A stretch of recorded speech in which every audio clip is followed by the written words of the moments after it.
Hello, race fans. This is Rob from the Area 51 Racing Podcast. Today I'm going to be bringing you episode 95. I've been off for the last couple of weeks. I was on vacation visiting family in Arizona. Bobby, Dave, and Brandon Henry filled in for me. I appreciate those guys for doing that. I did not watch any races while I was on vacation. So I'm not going to be doing my usual race recap. However, I have been paying attention to social media. There's been a lot going on in the world of NASCAR and racing for that matter over the past couple of weeks. A lot of it has to do with the schedule and the format of racing, this current Cup car, and the points system, etc. So those are the things that I'm going to talk about. I'll just do my Rob's Racing hot takes for this episode.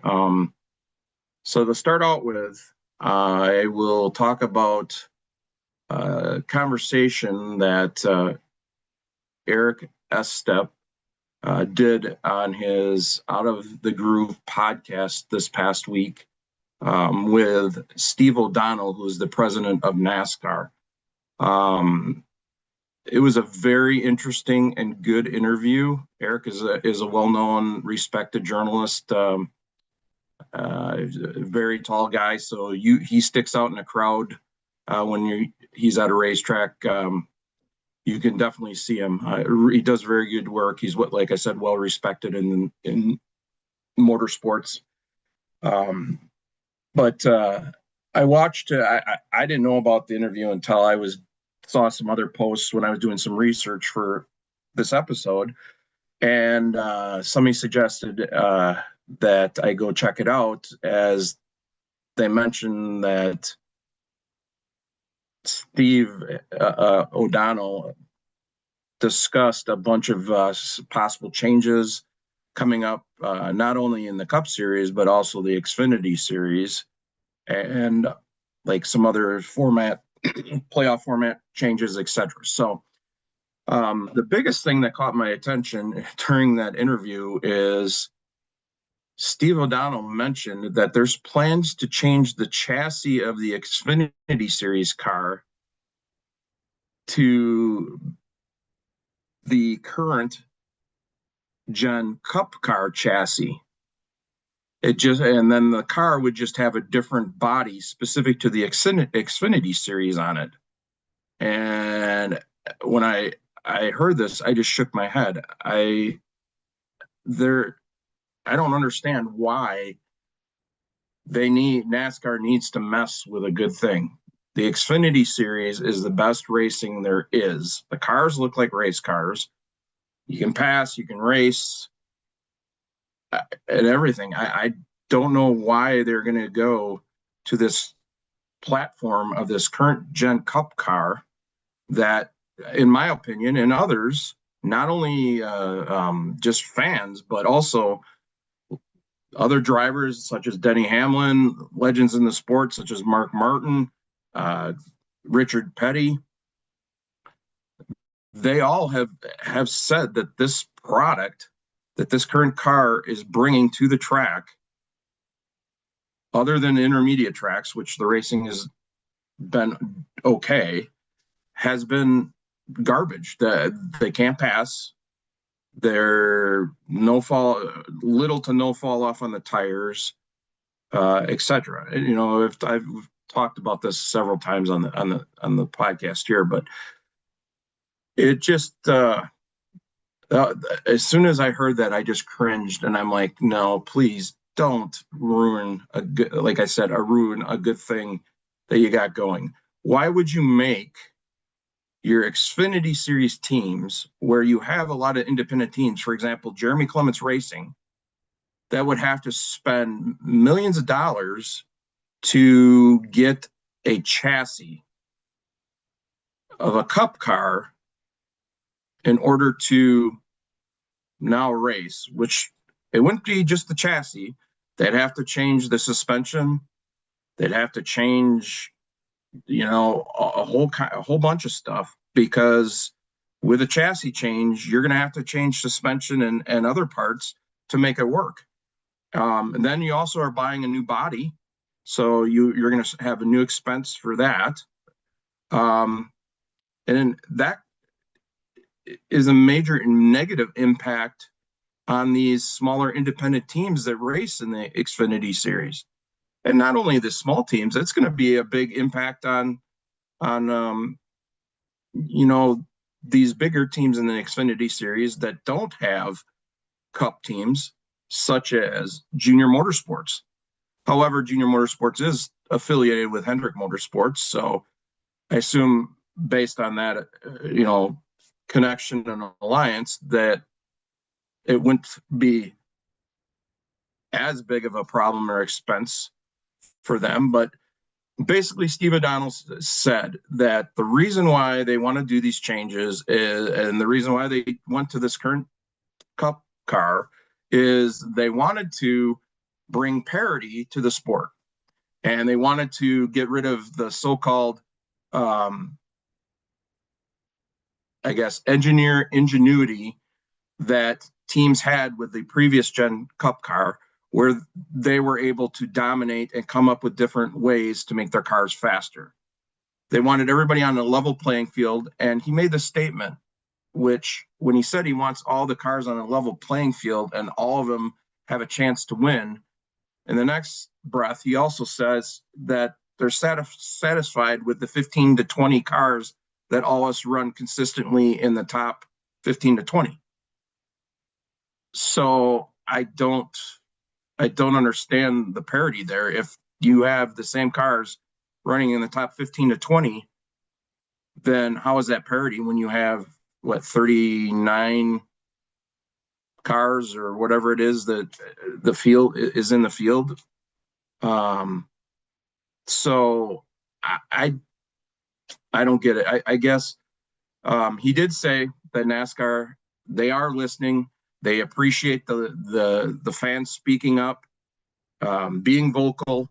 They are listening, but the problem is it seems like they're just going in the wrong direction. And another thing he mentioned is that this last week the schedules were released for next year, 2026, for the truck. Now it's going to be called the O'Reilly Auto Parts series, which is now the Xfinity series, and then the Cup series.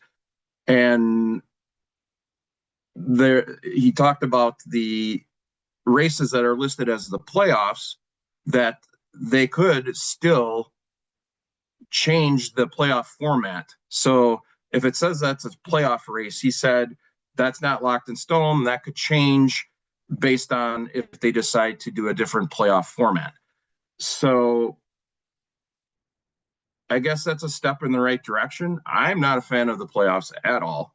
And I'm gonna get into that in my next hot take and show evidence of why. But he also mentioned that that they are trying to, grow the sport of NASCAR by going to, like doing the Chicago street race, or now going to San Diego to the military base Coronado to do the street race there next year for the Navy's 250th anniversary. I get that is cool, and that's fun, but the thing I don't get is the gimmicky stuff that they do. And that leads me into my second hot take, which is the gimmicks in the playoff format. While I was on vacation, I listened to the Denny Hamlin's Action Detrimental podcast, and Denny talked about, he is a member of I don't know what the committee's called, competition committee or whatever it may be, of current and former drivers. Apparently Mark Martin is also on this committee. And Denny said that basically all of NASCAR right now is dictated by the TV executives. If they don't agree with it, then it's not happening. NASCAR is caving to the TV executives and the TV money. You know, it's been discussed at nauseum, not only by me but others in the industry. The NASCAR is a sport, a racing sport. It is not a stick and ball sport at all. And the TV execs want to use the so-called excitement and interest of the stick and ball playoff format and in racing, the stage breaks as a way to maintain viewership and get more viewers and a younger audience involved and a new audience involved. And the stage breaks up the race, so it's not one long monotonous race, they say, and then people won't tune in for the whole race or whatever it is. They also dictate the schedule and when races are or where races are. And I mean, obviously NASCAR needs to have the races broadcast in order for them to make money in the sport to thrive and make money and have the viewership, but not only at home through the streaming services or cable, direct TV, internet, whatever it may be, and the at-track viewers that buy tickets to the race. But NASCAR needs to step up and say, hey, in 1979 was when they decided to televise live the first NASCAR race, which was the 1979 Daytona 500. That from 1979 to 2004, when NASCAR went to the first playoff type format where they deviated from the old Winston Cup point system, there were no stage breaks, there were no in-season tournaments, there were no playoffs, there's none of those gimmicks, and the sport thrived during that time. And now NASCAR has, like I said, caved to the TV money and the TV execs, and it sucks. It's I don't think it's fair, and I'm going to go over and show you how I don't think it's fair. The numbers don't lie, and the information doesn't lie. This current format rewards winning. Period. If you win, you can be 38th in points. You win one race, and you're locked in the playoffs. Whereas if you're consistent the whole season and you're in the top 10 in driver's points, but you haven't won a race, so you're not locked into the playoffs, then you're screwed. A prime example is Alex Bowman. Right now, he is P9 in the driver's points and P16 in the playoffs points. He's plus 60 to the bubble, above Chris Buescher, who's P17, look just outside the cutoff for the playoffs, with this last race, which is this weekend at Daytona. So if Alex Bowman has a bad race or DNFs or whatever, and Chris Buescher,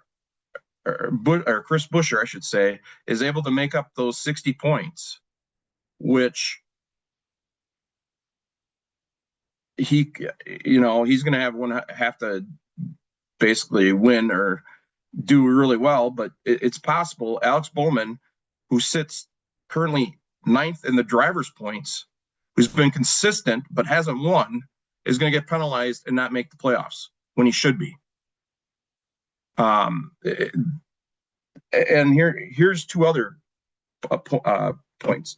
Under the current point system, Shane Van Gisbergen, he's won 4 road course races. a phenomenal race car driver on road courses. Nobody can come even near him. He is currently P24 in the driver's points, but because he's won those 4 races under this current playoff format, he's P2 in the playoffs right now. How you're rewarding him for winning instead of being consistent. And if he was under the old Winston Cup playoff format, he'd be P22. So he shouldn't be anywhere near the playoffs, even though he's won 4 races. He hasn't been consistent. And consistency should be rewarded, not you shouldn't be penalized for being consistent. But this playoff format, that's what it does. Austin Dillon, another one. He won last weekend at Richmond. He got his first win. He's had a terrible year. He's currently in the driver's point standing P25. Playoffs, he's P14.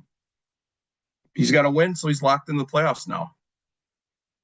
If he was under the old Winston Cup playoff format, he would be P20 in points. He wouldn't be nowhere near the playoffs.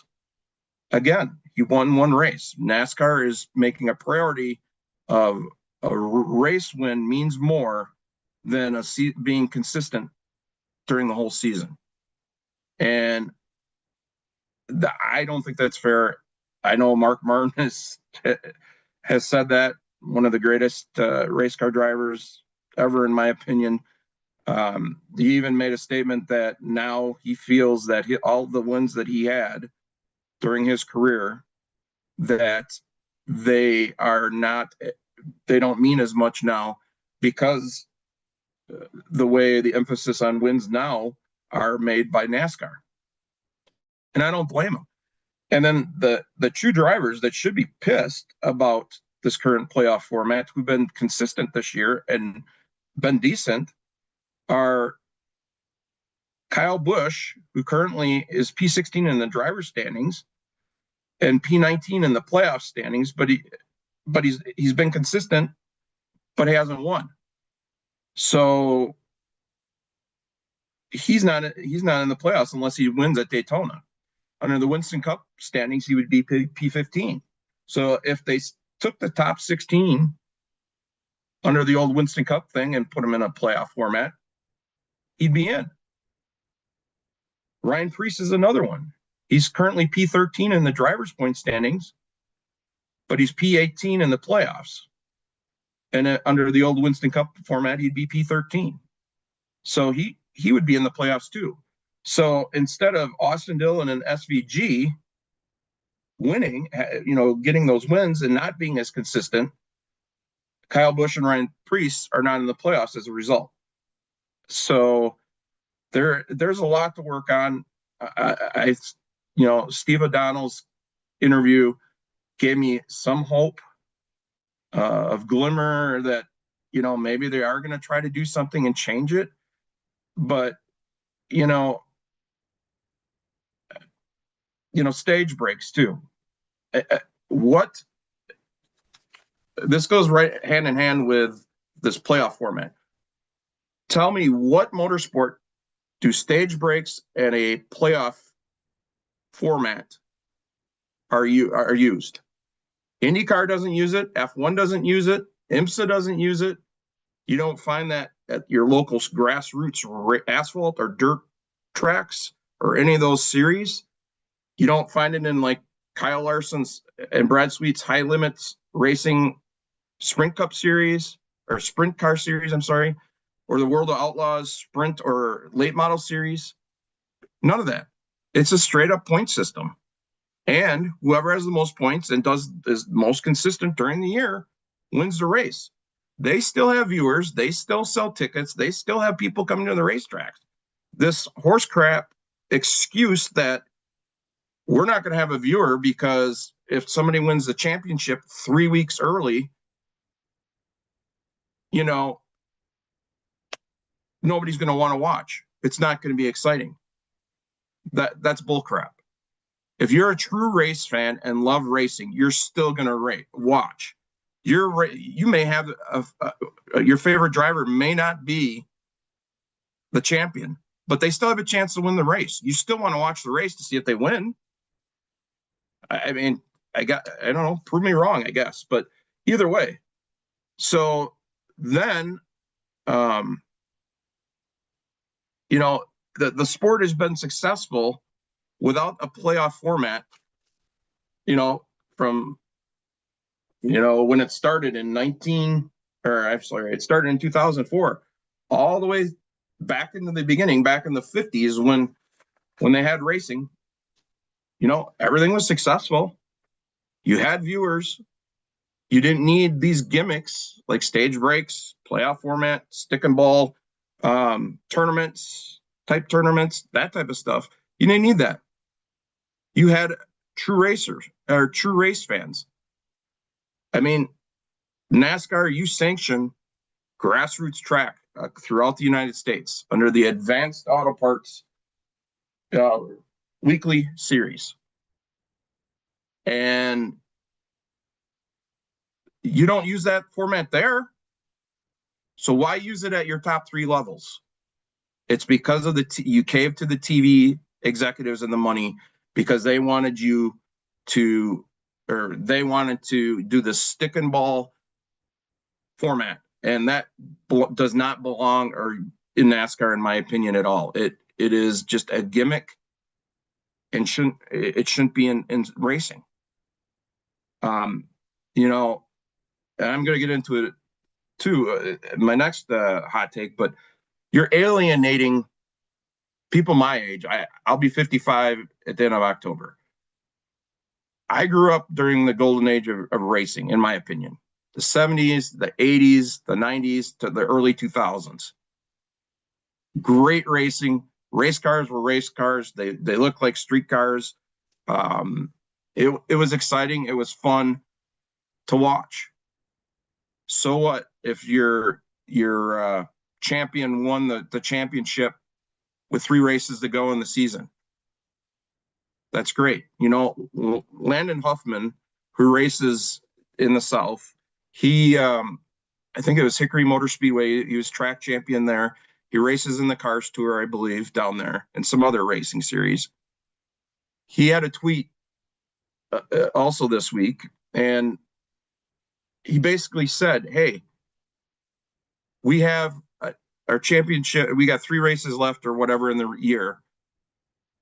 Our top 5 are within 30 points or whatever, I think it was, of each other. I could be wrong. I don't remember the exact specific context of the text is what I'm going to say, but this actual numbers and stuff more than likely are a little different because my memory is not as great. I found out the other day I still am suffering from symptoms from my concussion I got several weeks ago. But the gist of it is, he said, it was basically saying, hey, our racing's great. We don't need a championship playoff system. We just are racing heads up, and may the best racer win. And that's the way it should be. You shouldn't have all these outside influences dictating how the champion is going to be made. So that leads me into another thing I saw, that Fox bought into IndyCar. And I saw a lot of fans on social media losing their business, to put it nicely, that they're worried now that since Fox is involved with IndyCar as an owner, they're going to implement the stick and ball playoff format and stage breaks and all the stuff that they've dictated in NASCAR. And their fan base is not happy right now.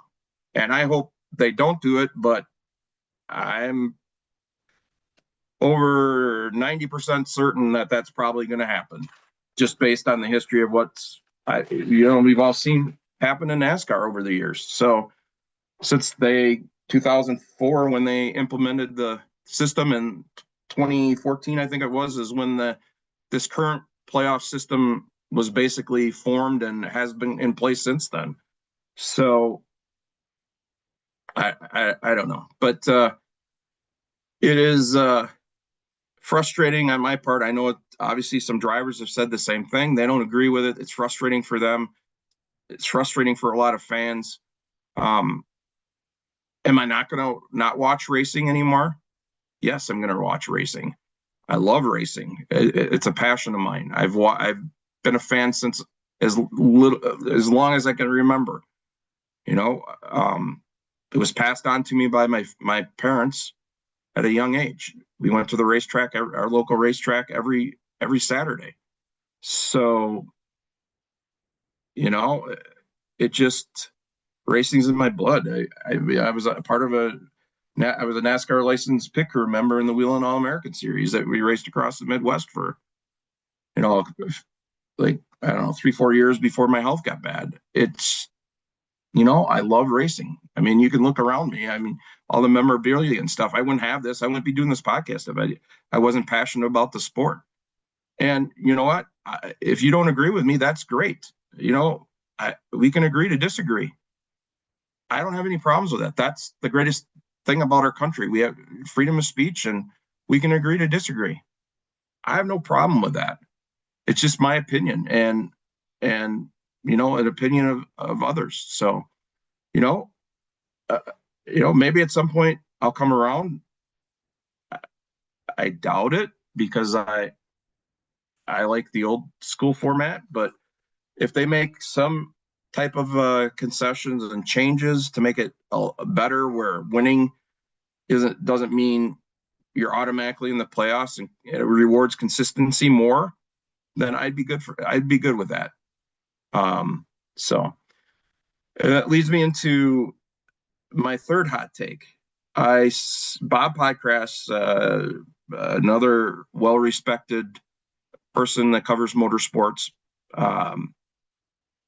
He is probably one of the best, in my opinion, that covers motorsports in the industry.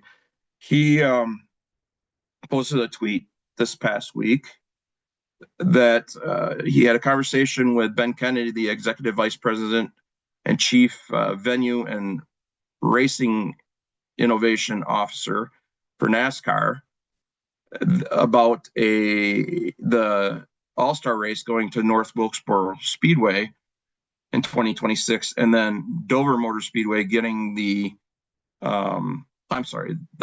champion or points race at North Wilkesboro in 2026, and Dover getting the All-Star race in 2026.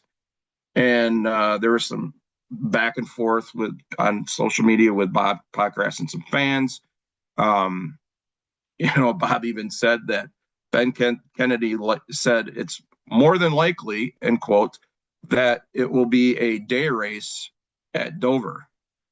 My response was, no shit, it's going to be a day race because there are no lights at Dover. And, unless they're going to try to make the race car look more like an IMSA car and put taillights and headlights on it, that's just not going to happen.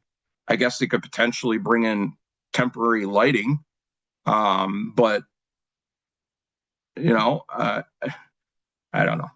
I'm glad North Wilkesboro got a points race. It sucks that Dover now is the All-Star race as the trade-off, because Dover is a awesome facility. Just that this past year, the racing in the Cup Series wasn't that great, and if they race All-Star races, what usually 200, maybe 250 laps, give or take. It takes a while for that track to rubber in. I'd like to see how the cars are going to race. I mean, I don't know are they going to be able to pass? If the rubber doesn't lay down, I don't know. It'll be hard to say. Obviously, it hasn't happened yet. We have to give it a chance to see how it works. But I'm bummed for Dover and my friends that go to that race, that follow our podcast. I know they're probably upset, and rightfully so. because that's their home track or close to one of their home tracks that they always go to for years and camp and enjoy themselves and go to enjoy the races. But either way, so Bob Pockras said Ben Kennedy said that there was a survey done of race fans, and 70% of all fans surveyed and 80% of fans ages 18 through 35 wanted North Wilkesboro to have a points race. And a lot of fans were like, survey? Who did you survey? Where is this coming from? So I actually tweeted Ben Kennedy. I tagged him, and I said, at Ben Kennedy 33, can you please post the survey results so us fans can see the breakdown and what questions were asked? Also, how many people were surveyed and how were they chosen for this survey? I would like to see this information, as would our other fans. Thank you. And then I tagged at Area 51 Racing Podcast. Because I honestly, truly would be interested in seeing this, those stats as somebody that does a podcast, talks about racing, because some of that information may be pertinent that I would want to discuss, or Bobby, Dave, and I would want to discuss with some of our guests on our show, or whatever. And, when they put out statistical numbers and say that it's from a survey, but they don't give any background about the survey, then it starts, putting questions in your head, like, what are they hiding? Or, is this something that they created to meet their agenda, or like the direction they want to go, or whatever? I'm not accusing them of doing that, but, you could get that thought in your head potentially without the context being there. So I haven't got a response yet from Ben Kennedy. I don't know if I will. I'm just a peon race fan that does a podcast. I know he's extremely busy and he's got better things to do, but it would be nice if they did share, NASCAR did share that information. I think it would be a benefit to fans. And in response to that information, one fan posted a tweet.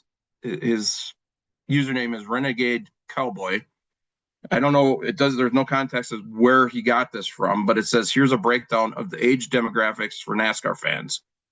So ages 19 through 29, Gen Z is 26%. Ages 30 through 40 is 26%. 35 through 44 is 20%. 45 through 54 is 22%. And 55% age 55 plus is 16%. So if you look from age 35 to 55 plus, that's 58% of the people, based on this survey information breakdown, that are older. That's a majority compared to the 40 and under age group. But NASCAR is catering basically to this younger age group, at the same time, in a sense, basically telling the older group to pound sand. We're going to do stuff differently and appeal to the younger generation. So I get it. You need to do that in a sense to get people, to the younger generation, involved in the sport and pique their interest in the sport for the future and longevity of the sport. But at the same time, you can't alienate your fan bases that has been there the whole time. And obviously that, for my discussion today and in the past, that's the way I feel as a fan that is in the 58%.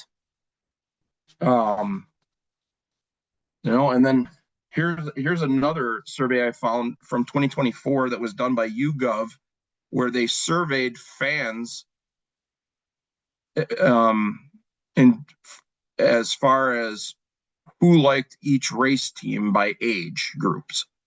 So the age groups are 18 through 34, 35 through 54, and 55 plus. And they did Hendrick Motorsports, Joe Gibbs Racing, Team Penske, Stewart-Haas Racing, and RCR, Richard Childress Racing. And every team, the biggest demographic for all the teams, and they were all over 40% or more, was 55 plus. So a majority of the fans that liked each of those teams were in the 55 years or older. And again, that shows you that the fan base is an older fan base. And again, NASCAR, you got to do something to not alienate this fan base. Otherwise, your old school fan base like me is going to be upset and not happy, and you're going to start losing it, and losing viewership, whatever it may be. So I guess it's a delicate balance, and I get what NASCAR is doing. I don't want to. I guess I am bashing them, but I'm not trying to bash them. What I'm trying to say is, give my opinion as a older race fan that's been a fan for my lifetime, and I've seen the sport progress over the years, and technology is advanced. The technological advancements in the sport, and how social media and cell phones and computers and everything has progressed the sport and given a bigger audience and that type of stuff. I get that. And I get, like I said, you have to do a balance somehow to keep your older, longtime fans present and interested and not alienated, but at the same time try to get and maintain the younger fan base. And I know that's a hard job, and I know NASCAR is trying to do their best, but I guess we can agree to disagree. But when sorry, I would make reference to his name, I forgot, Steve O'Donnell, the president of NASCAR, said that he or said NASCAR is basically looking into this and hearing the fans' voices, and there could be some changes coming up. That's a good thing, and I'm happy to hear that. So I guess we'll wait and see what happens. But and then the last thing, this is more of a lighthearted thing, but O'Reilly Auto Parts was named the 2026 series title sponsor for what is now called the NASCAR Xfinity Series. So this is only the fourth time in the history of the second tier of NASCAR that the title sponsor has changed names. From 82 to 2007, it was the Busch Series. Then 2008 through 2014, it was Nationwide. 2015 to 2025 was Xfinity, and then in 2026, it'll be the O'Reilly Auto Parts series. So O'Reilly's been involved in NASCAR for several years. They've sponsored, been primary sponsors for different races in all three levels of the top series in NASCAR: trucks, Xfinity, and Cup Series. They've sponsored races at the Daytona Road Course, Texas Motor Speedway, and a truck race at Mid-Ohio Sports Car Course. So they have involvement in the sports, in NASCAR motorsports over the years. So it's good to see them. I know Xfinity is going to remain in the sport for what they said, but just at a different level. So you know how drivers always had to say the faster than my car's faster than Xfinity Mobile. So I wonder if they're going to have to say, oh, O'Reilly Auto Parts, as the saying to get their sponsor money or the money from O'Reilly for saying their slogan or whatever it may be on when they're being interviewed on radio or TV. So it'll be interesting to see what they come up with for their little slogan or jingle. But that's the O'Reilly jingle that they use on their commercials and stuff. So either way, I digress. This episode was brought to you by Dialed In Focus Pouches. Before I close, I would like to recognize and do a moment of silence for a legend in the NASCAR world that passed away the other day. Legendary promoter Humpy Wheeler. He passed away. He was the promoter for Charlotte Motor Speedway for a number of years. Very influential in NASCAR, sport of racing. We pass on our condolences to Humpy Wheeler's family and friends. I'd like to just take a quick moment of silence.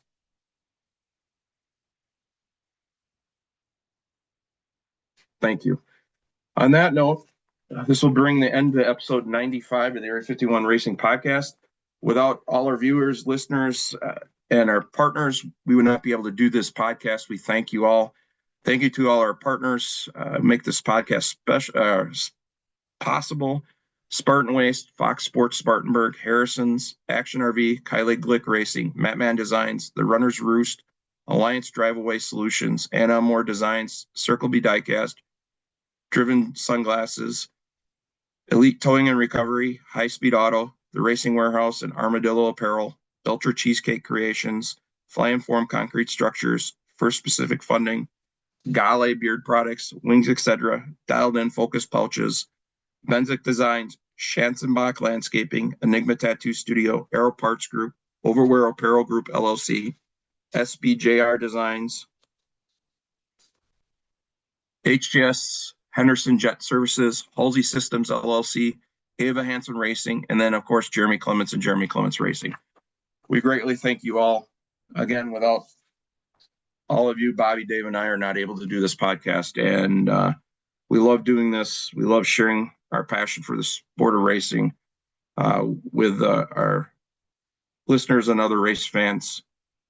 We thank you from the bottom of our heart. Take care. We'll see you soon. Thanks for joining in. Have a great rest of your day. Take care.